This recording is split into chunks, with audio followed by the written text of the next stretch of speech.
Hello everyone, my name is Sweety Badhalia and welcome to SB Academy classes।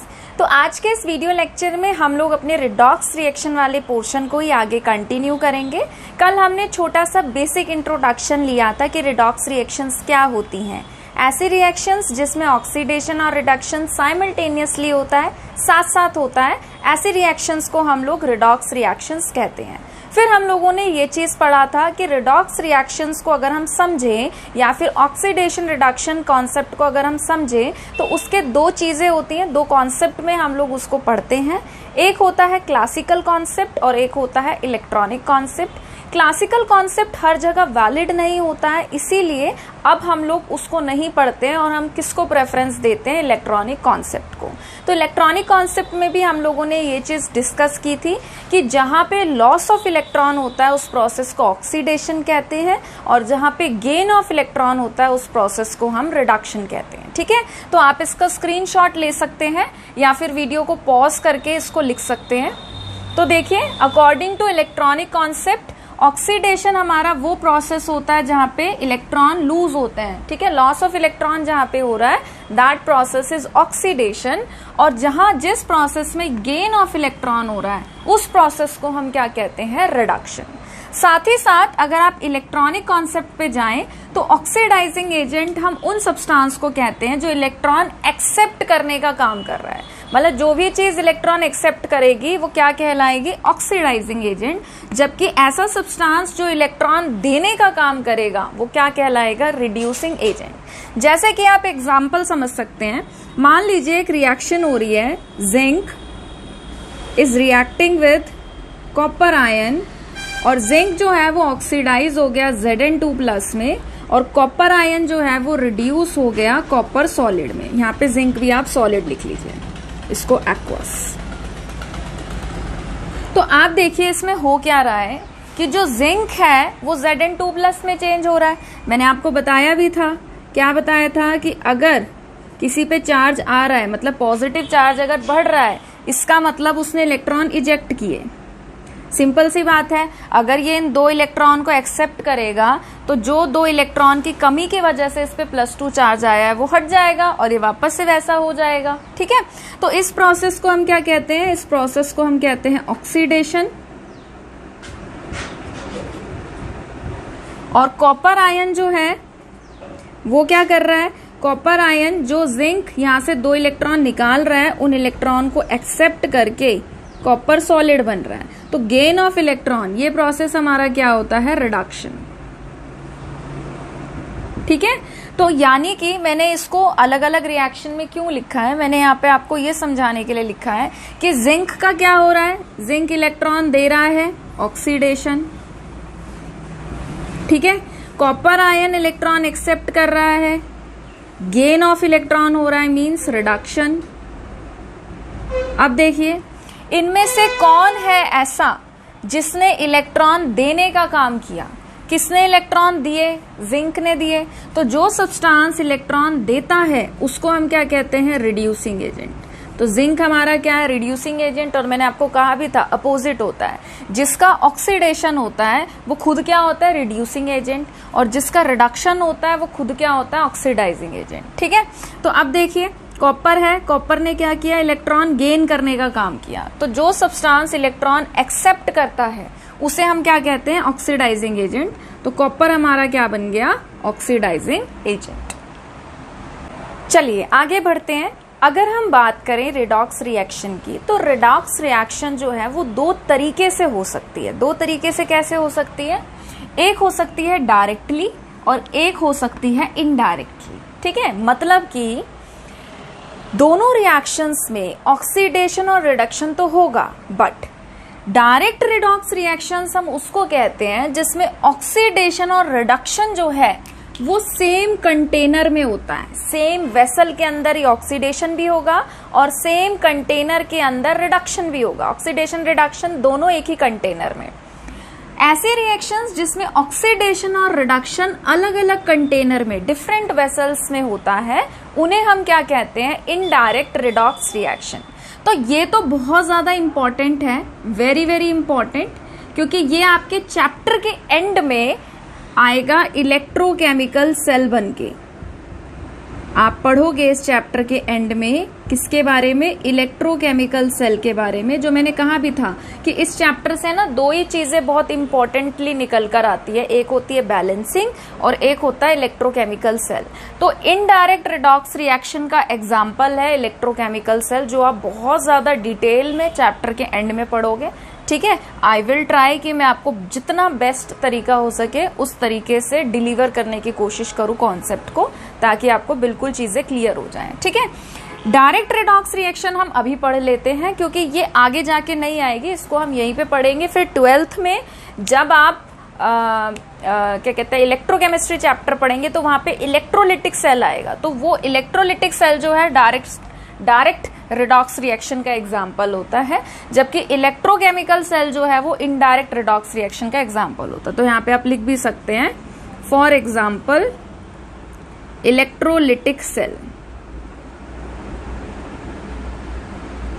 ठीक है, अब इस चीज पे थोड़ा सा हम लोग डिस्कशन करते हैं कि सेम वेसल और डिफरेंट वेसल का मतलब क्या है। देखो, इसको अभी हम फिलहाल अच्छे से डिटेल में देखते हैं। मान लीजिए आपने क्या किया, एक कंटेनर लिया। आप एक काम करिए, आप पहले ना इसका स्क्रीनशॉट ले लीजिए या इसको लिख लीजिए, फिर मैं मिटा देती हूँ क्योंकि मुझे थोड़ा सा स्पेस चाहिए होगा।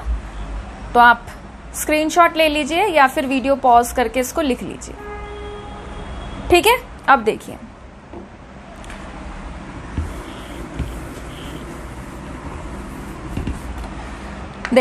अगर हम डायरेक्ट रिडॉक्स रिएक्शन की बात करें तो डायरेक्ट रिडॉक्स रिएक्शन में क्या होता है, मान लीजिए मैंने एक कंटेनर लिया और उस कंटेनर के अंदर मैंने कॉपर सल्फेट का सोल्यूशन ले लिया। कॉपर सल्फेट का जो सोल्यूशन होता है वो कैसा होता है, ब्लू कलर का। ठीक है, तो मैंने क्या किया, इसको हटा ही देते हैं, इसको ब्लू कलर का कर देते हैं। तो कॉपर सल्फेट जो है वो लिया,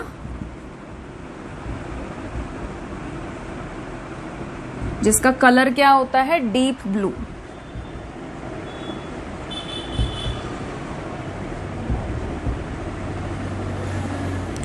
अब मैंने इसके अंदर एक जिंक की रोड डिप कर दी। क्या किया मैंने, इसके अंदर एक जिंक की रोड डिप कर दी, मेटल की रोड। जिंक मेटल होता है ना, उसका टुकड़ा हम लोगों ने लिया, एक रोड ले ली हमने और उसके अंदर डिप कर दी। तो ये है हमारी जिंक की रोड। तो होगा क्या, थोड़ी देर में आप ये देखोगे कि यहाँ पे कुछ रिएक्शन हो रही है। और वो रिएक्शन कैसे हो रही है, देखो, सबसे पहले तो क्या होगा, सबसे पहले ये होगा कि जो जिंक है वो धीरे धीरे, जो जिंक की रोड है, जो आपने यहाँ पे सॉलिड मेटल की रोड ली है, वो धीरे धीरे सॉल्यूशन में डिसॉल्व होने लगेगी। क्या होगा कि जो जिंक की रोड है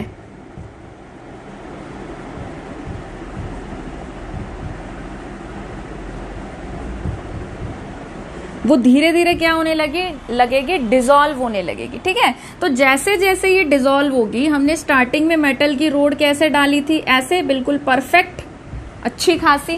ठीक है, धीरे धीरे आपको क्या दिखेगा कि वो कैसे चेंज हो रही है, धीरे धीरे वो ऐसे ऐसे चेंज होगी, डिग्रेड होगी। अब इस प्रोसेस में हो क्या रहा है, इस प्रोसेस में ये हो रहा है कि जो जिंक हमने सॉलिड डाला वो धीरे धीरे टूट रहा है, और वो टूट के क्या कर रहा है, आयंस दे रहा है। ठीक है, अब आयंस जो है वो कहीं और तो जाएंगे नहीं, जगह तो है नहीं, तो वो आयंस कहाँ आएंगे, वो आयंस सॉल्यूशन में आ रहे हैं, और जो इलेक्ट्रॉन्स है वो भी सॉल्यूशंस में आ रहे हैं। तो ये क्या कर रहा है, ऑक्सीडाइज हो रहा है, Zn2+ आयन में चेंज हो रहा है, और 2 इलेक्ट्रॉन्स जो है वो बाहर निकाल रहा है। इतनी बात क्लियर है। ठीक है, तो क्या हो रहा है, यहाँ पे जो जिंक है वो धीरे धीरे सॉल्यूशन में क्या दे रहा है, Zn2+ आयन, और साथ साथ क्या दे रहा है, 2 इलेक्ट्रॉन्स दे रहा है। ठीक है, अब इस जो सॉल्यूशन था वो सॉल्यूशन किसका था, कॉपर सल्फेट का। और कॉपर सल्फेट जो है वो किस तरीके से टूटता है, देखो, कॉपर सल्फेट जो है वो इस तरीके से डिसोसिएट होता है। कैसे, Cu2+ प्लस में SO4 2-। ऑब्वियसली बात है, पढ़ते हैं हम छोटी क्लास में कि भाई एक कैटायन है, एक एनायन है, ठीक है, इसके प्लस ने इसके नेगेटिव को न्यूट्रलाइज कर दिया और आयनिक कंपाउंड जो है वो फॉर्म कर दिया।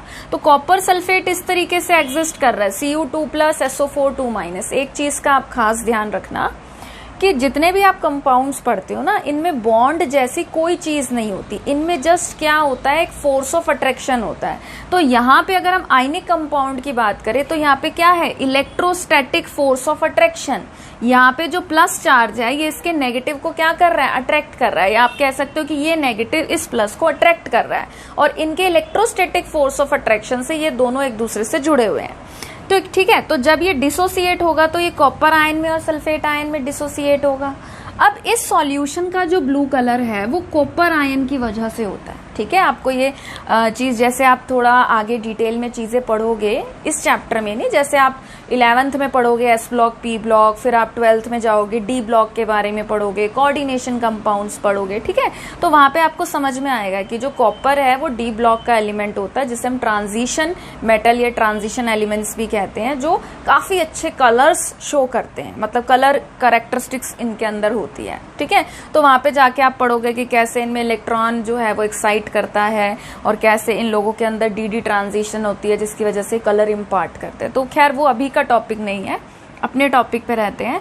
तो कॉपर सल्फेट जो है वो कॉपर आयन में और सल्फेट आयन में डिसोसिएट होता है। तो जो डीप ब्लू कलर है वो कॉपर आयन की वजह से है। ठीक है, अब होगा क्या कि जैसे ही जिंक सॉल्यूशन के अंदर इलेक्ट्रॉन देगा तो दूसरा जो रिएक्शन होगी या दूसरा जो प्रोसेस होगा वो क्या होगा कि जो कॉपर आयन है वो इस इलेक्ट्रॉन को एक्सेप्ट करेगा।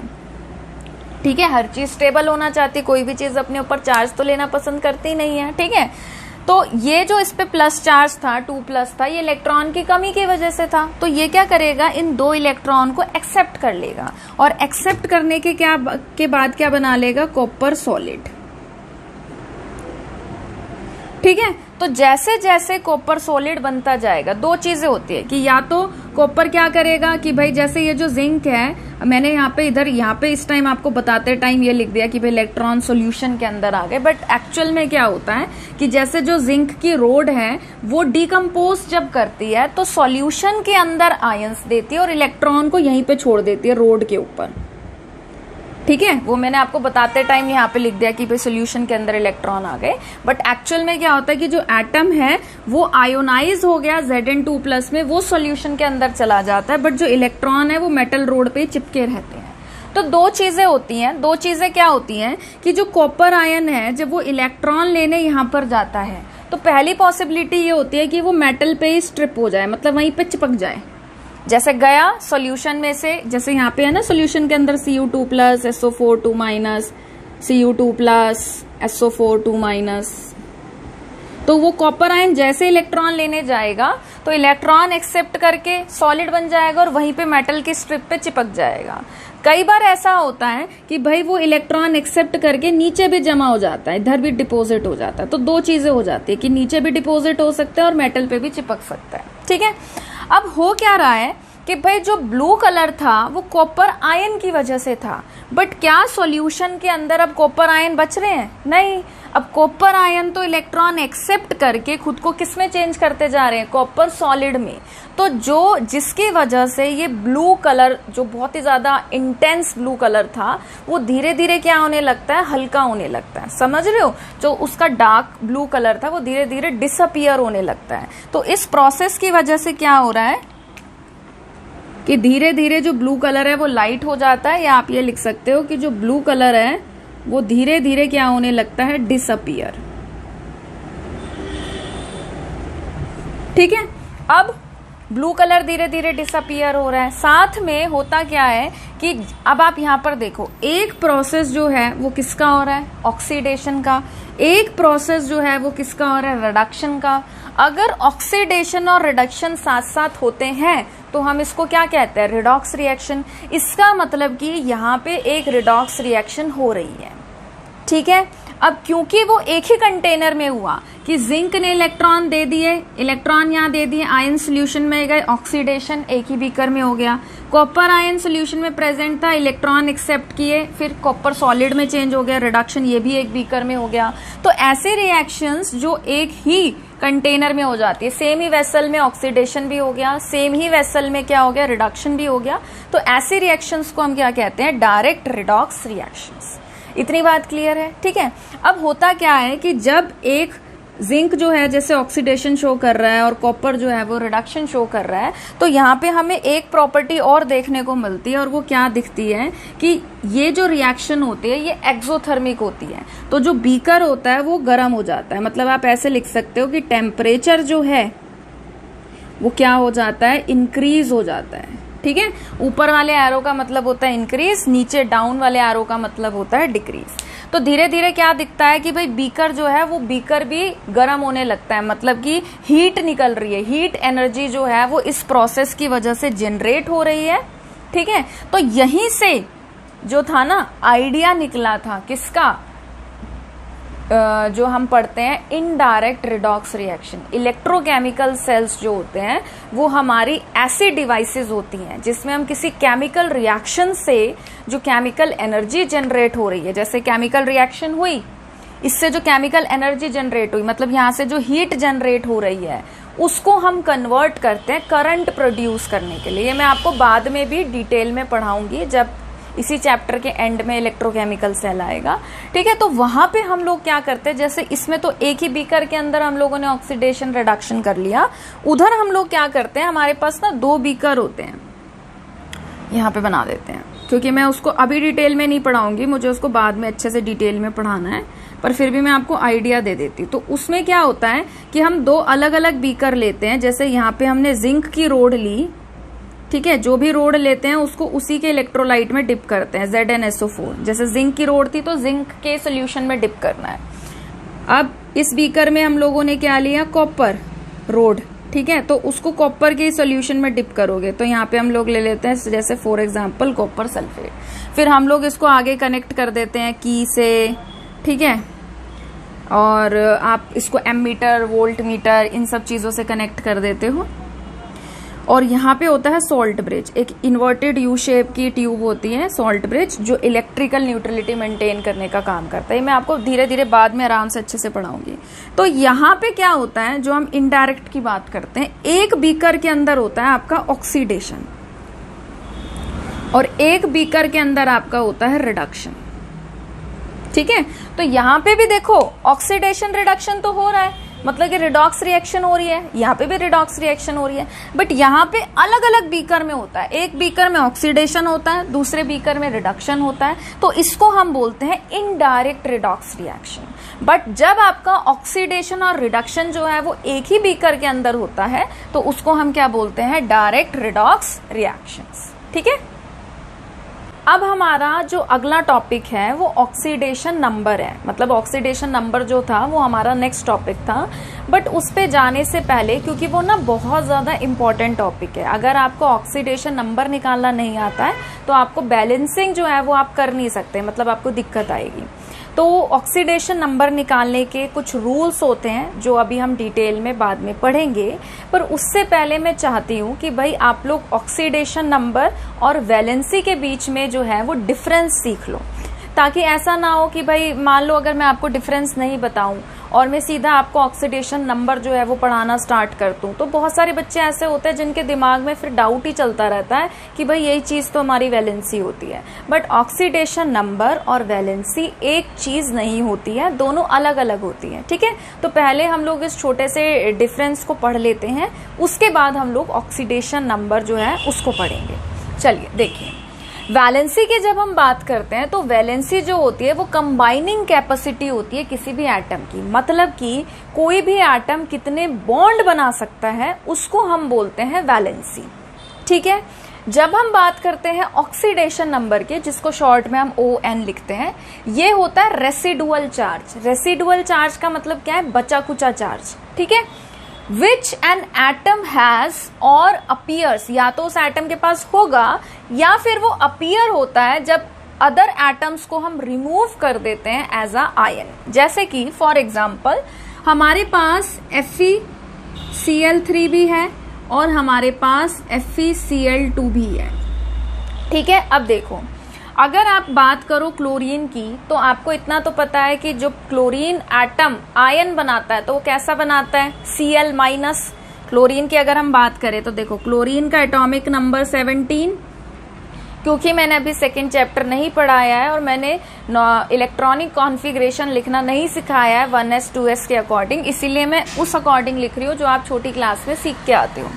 तो जैसे क्लोरीन है, इसका एटॉमिक नंबर क्या है 17, तो कॉन्फ़िगरेशन क्या होती है 287 होती है। तो ये क्या करता है, एक इलेक्ट्रॉन एक्सेप्ट कर लेता है स्टेबल होने के लिए और इस पे चार्ज आ जाता है Cl-। जो इसकी कॉन्फ़िगरेशन 287 थी वो किस में चेंज हो गई, आपकी 288 इसमें चेंज हो गई। तो मैं यहाँ पे आपको ये बताना चाह रही हूँ कि क्लोरीन जब आयन की फॉर्म में एग्जिस्ट करता है तो उस पर कैसा चार्ज होता है, माइनस का। ठीक है, अब देखो आपको ये पता चल गया कि क्लोरीन पे -1 का चार्ज होता है एज आयन, क्योंकि जब हम अदर एटम हटाते हैं तो उसे हम एज एन आयन हटाते हैं। ठीक है, तो अब देखिए, मान लो मैं FeCl3 की बात कर रही हूँ, ठीक है, और मुझे यहाँ पे क्या करना है, जो आयरन है Fe है इसका चार्ज निकालना है। तो अब देखो इसको इस तरीके से देखो कि भाई Fe का चार्ज निकालना है, इसको माना x, प्लस में क्लोरीन कितने हैं 3, और क्लोरीन पे आयन, जब क्लोरीन मतलब क्लोरीन एज आयन एग्जिस्ट करता है तो कैसा चार्ज होता है -1, और ओवरऑल यहाँ पे कोई चार्ज नहीं है तो 0। तो x, अब देखो 3 को -1 से मल्टीप्लाई करोगे -3 आएगा इज इक्वल टू 0, x की वैल्यू क्या आ गई +3। तो यहाँ पे अगर आप बात करो आयरन की तो कैसा है, चार्ज +3। अगर आप FeCl2 में निकाल रहे हो तो देखो FeCl2, Fe का निकाल रहे हैं, इसको x माना, प्लस में क्लोरीन कितने हैं 2, क्लोरीन पे चार्ज कैसा होता है -1 इज इक्वल टू 0। तो x, अब देखो 2 को -1 से किया -2 आया मल्टीप्लाई करके, और ये वहां पे जाके क्या हो गया +2। ठीक है, अभी क्योंकि मैंने आपको निकालने के रूल्स नहीं बताए हैं, तो अगर आपको ऐसे समझने में दिक्कत आ रही है तो आप इसको देखो ऐसे भी समझ सकते हो कि भाई हमारा FeCl3 जो है वो इस तरीके से है। ठीक है, और जो क्लोरीन है वो -1 का चार्ज लेके बैठा है, तो -1 -1 जब ये यहां से हटेगा, एक -1 एक -1 और एक -1, तो इनके हटने के बाद इस पे कैसा चार्ज आएगा +3, क्योंकि ऑब्वियस सी बात है ना, इस पे +3 चार्ज है, तभी तो जब हमारे 3 नेगेटिव आएंगे ये न्यूट्रल बनेगा। FeCl3 ओवरऑल तो न्यूट्रल है, तो इस पे +3 है, तभी तो एक Cl- आया, एक प्लस चार्ज खत्म, एक Cl- आया, एक प्लस चार्ज खत्म, एक Cl- और आया, एक प्लस चार्ज और खत्म। तो ऐसे 3 माइनस ने 3 प्लस को खत्म कर दिया और FeCl3 हमारा क्या बना था, न्यूट्रल। सेम केस यहाँ पे क्या होगा, 2 क्लोरीन आयंस जो हैं वो इसके +2 को क्या कर रहे हैं, न्यूट्रलाइज कर रहे हैं। तो मैं यहाँ पे आपको ये बताना चाह रही हूँ कि देखो आपने यहाँ पे भी Fe का ऑक्सीडेशन स्टेट निकाला, आपने यहाँ पे भी Fe का ऑक्सीडेशन स्टेट निकाला, क्या ऑक्सीडेशन स्टेट सेम आया, सेम नहीं आया। समझ पा रहे हो इस बात को। वैलेंसी जब हम बात करते हैं ना वैलेंसी की, तो जनरली वैलेंसी जो है वो फिक्स होती है। वैलेंसी का मतलब है कि वो कितने बॉन्ड बना रहा है, और ऑक्सीडेशन नंबर जो है वो इस पे डिपेंड करता है कि भाई जब आप उसके अगल बगल वाले नेबरिंग एटम्स को हटा दोगे आयंस की फॉर्म में, तो उनके हटने के बाद उस एटम पे क्या चार्ज आया, उसने अपने ऊपर क्या चार्ज एक्वायर किया, वो कहलाता है हमारा ऑक्सीडेशन नंबर। जैसे जैसे आप आगे पढ़ोगे आपको ये चीजें और क्लियर होती चली जाएंगी। ठीक है, तो अभी तो स्टार्टिंग है, तो आप पैनिक मत होना कि भाई समझ नहीं आ रहा है, समझ नहीं आ रहा है। चलिए आगे देखिए, वैलेंसी की जब हम बात करते हैं ना, तो वैलेंसी कोई चार्ज कैरी नहीं करता। जैसे कि मैंने बोला नाइट्रोजन है, तो मैं नाइट्रोजन ये नहीं बोलूंगी नाइट्रोजन की वैलेंसी -3 है या +3 है, मैं ये बोलूंगी नाइट्रोजन की वैलेंसी सिर्फ 3 है। तो जब हम वैलेंसी की बात करते हैं तो वैलेंसी जो है कोई प्लस या माइनस का चार्ज कैरी नहीं करता, ये बात आपको ध्यान रखना है। जबकि ऑक्सीडेशन स्टेट आपका पॉजिटिव भी हो सकता है, नेगेटिव भी हो सकता है और 0 भी हो सकता है। अगर मान लो कोई अकेला एटम पड़ा है, ठीक है, एटम पड़ा है, एटम तो होता ही न्यूट्रल है, अब इसके तो आसपास कुछ है भी नहीं जिसको तुम हटाओगे तो इस पे चार्ज आएगा, ये तो एटम की फॉर्म में पड़ा है, तो यहाँ पे इस पे कोई चार्ज है ही नहीं, तो यानी कि ऑक्सीडेशन स्टेट क्या हो गया, 0। तो ऑक्सीडेशन स्टेट जो है वो हमारा जीरो भी हो सकता है, बट वैलेंसी हमारी कभी जीरो नहीं हो सकती। क्यों वैलेंसी कभी जीरो नहीं हो सकती? क्योंकि वैलेंसी का मतलब यही है, उसकी कंबाइनिंग कैपेसिटी, कि वो कितने बॉन्ड बना रहा है। जीरो का मतलब क्या है? कि कोई बॉन्ड ही नहीं बना रहा है, तो बॉन्ड ही नहीं बना रहा तो वैलेंसी कहां से बताओगे? फिर वैलेंसी का मतलब यही है कि कितने बॉन्ड बना रहा है, ठीक है। तो वैलेंसी कभी आपकी जीरो नहीं हो सकती, जबकि ऑक्सीडेशन स्टेट आपका जीरो हो सकता है। फिर आते हैं आगे, valency can not be fractional. Bond बना रहे हो, कंबाइनिंग कैपेसिटी कभी फ्रैक्शन में आएगी? कभी बता सकते हो 1.5 बॉन्ड बना, आधा बॉन्ड बना, ठीक है, 2.5 बॉन्ड बन रहा है, ऐसे नहीं बता सकते। बॉन्ड तो कंप्लीट बनेगा, तो सिंगल, डबल, ट्रिपल, ठीक है। तो जब भी हम बात करते हैं वैलेंसी की, तो वैलेंसी कभी भी फ्रैक्शन में नहीं आती है। जबकि इसको देखो भाई, तुम ऑक्सीडेशन स्टेट निकालोगे, चार्ज निकालोगे, ये आराम से तुम्हारा फ्रैक्शन में जो है वो आता है। मतलब आप देखोगे फ्रैक्शन में आएगा 1/2, 3/2, 5/2, 8/3, तो ऐसे आते हैं ऑक्सीडेशन स्टेट या नंबर जो है फ्रैक्शंस में आ जाते हैं। नॉर्मली जब हम बात करते हैं, जैसे एलिमेंट्स हो गए कार्बन, नाइट्रोजन, सल्फर, ये जो है कांस्टेंट वैलेंसी शो करते हैं। जनरली अगर आप जैसे नाइट्रोजन का देखो, तो नाइट्रोजन जनरली जो है वो वैलेंसी 3 शो करता है, ठीक है। बट जब हम बात करते हैं ऑक्सीडेशन नंबर की, तो ये वाले एलिमेंट्स भी जैसे कार्बन, नाइट्रोजन, सल्फर जो है, ये अलग अलग ऑक्सीडेशन नंबर शो करता है। मतलब देखोगे आप आगे जाके, कहीं पे नाइट्रोजन का -3 आ रहा है, कहीं पे नाइट्रोजन का 0 आएगा, कहीं पे नाइट्रोजन का कुछ और 5 आ जाती है वैलेंसी, मतलब ऑक्सीडेशन स्टेट। जैसे कि देखो ये है NH3 की अगर बात करोगे, इसको X माना, हाइड्रोजन 3, हाइड्रोजन पे चार्ज होता है +1, ये बाद में मैं आपको पढ़ाऊंगी रूल्स में, = 0। तो जब यहां से निकालोगे, तो यहां से आपकी जो वैलेंसी आ गई बार बार वैलेंसी निकल रहा है मुझ से, यहां से जो ऑक्सीडेशन स्टेट आ गया नाइट्रोजन का, क्या आ गया? -3, ठीक है। अब देखो, अगर तुम NO2 का निकालो, तो नाइट्रोजन को माना X, ऑक्सीजन कितने हैं? 2, और ऑक्सीजन पे जो चार्ज होता है वो होता है -2, = 0। तो अब देखो 2 2 = 4, माइनस का वो जाके क्या हो जाएगा? +4। तो यहाँ पे ऑक्सीडेशन स्टेट क्या आ गया? +4। किसी और में निकाल लो, जैसे कि आप निकालना चाह रहे हो NO3 में निकाल लेते हैं, ठीक है। तो जैसे NO3 की बात कर रहे हैं, NO3- नाइट्रेट आयन में हम लोग निकालते हैं। तो नाइट्रोजन का निकालना है, इसको X माना, ऑक्सीजन के आगे नंबर क्या है? 3, ऑक्सीजन पे जो चार्ज होता है वो होता है -2। कैसे होता है -2? देखो, ऑक्सीजन का एटॉमिक नंबर 8, कॉन्फ़िगरेशन 2, 6, इसको कितने इलेक्ट्रॉन चाहिए 8 करने के लिए? 2। तो ये क्या करता है? ऑक्सीजन जो है 2 इलेक्ट्रॉन एक्सेप्ट करता है और क्या बनाता है? O2-। जैसे यहाँ पे था एटॉमिक नंबर के अकॉर्डिंग, जैसे 8 था ना, तो कॉन्फ़िगरेशन क्या थी? 2, 6, यहाँ पे क्या हो गया? 2, 8। स्टेबल होने के लिए 2 इलेक्ट्रॉन एक्सेप्ट करें, तो इस पे कैसा चार्ज होता है ऑक्सीजन पे? -2। तो यानी कि -2 से मल्टीप्लाई किया = अब देखो, इन पे बाहर ओवरऑल कोई चार्ज नहीं था, बट इस पे ओवरऑल बाहर चार्ज था -1, तो हमने -1 के बराबर जो है वो इक्वेट कर दिया।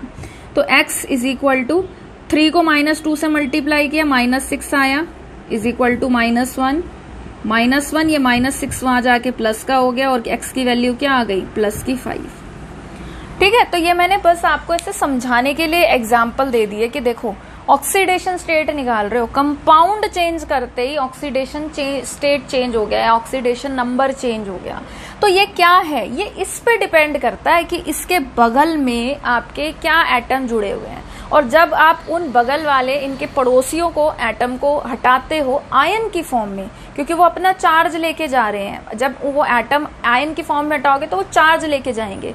तो जब वो अपना खुद का चार्ज लेके जाएंगे ना, तो इसको पता चलेगा कि इस पे क्या चार्ज था, क्योंकि इस वाले चार्ज को ये स्टेबल कर रहा था अपने चार्ज से, ठीक है। तो कहने का मतलब ये है कि जब हम बात करते हैं ऑक्सीडेशन नंबर की, तो ऐसे एलिमेंट्स जो हैं ये वैरायटी शो करते हैं।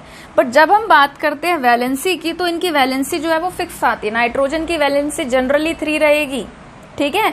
बट अगर ऑक्सीडेशन स्टेट की बात करो तो देखो अलग अलग आता है। तो आपको प्लीज इस चीज का ध्यान रखना है कि ऑक्सीडेशन नंबर और वैलेंसी एक चीज नहीं होती, अलग अलग होती है।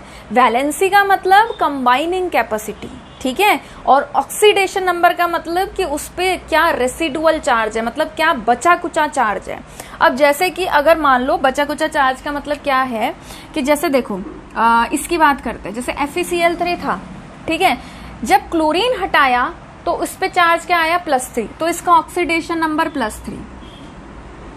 अब कुछ एटम ऐसे होते हैं जो आयन के फॉर्म में खुद ही पड़े रहते हैं, जैसे मान लो खुद ही Fe3 ऐसे पड़ा हुआ है, इसके साथ कुछ है ही नहीं, पर अगर इसके ऊपर कोई चार्ज है तो ये इसका ऑक्सीडेशन स्टेट कहलाएगा या ऑक्सीडेशन नंबर कहलाएगा +3।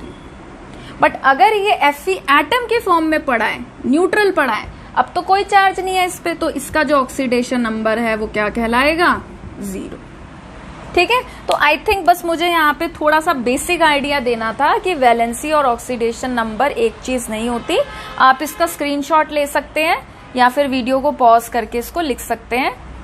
तो आज की क्लास को हम लोग यहीं पर ख़त्म करते हैं और नेक्स्ट वीडियो लेक्चर में हम लोग स्टार्ट करेंगे ऑक्सीडेशन नंबर के रूल से कि ऑक्सीडेशन नंबर कैसे निकाला जाता है, क्या क्या रूल हम लोग फॉलो करते हैं, और उसी वीडियो में हम लोग ऑक्सीडेशन नंबर निकालने की प्रैक्टिस भी करेंगे। अगर आप लोगों को ये वीडियो पसंद आया है तो प्लीज़ इसे लाइक करिए, शेयर करिए, चैनल को सब्सक्राइब करिए और नेक्स्ट वीडियो में हम लोग मिलेंगे ऑक्सीडेशन नंबर के साथ। Thank you.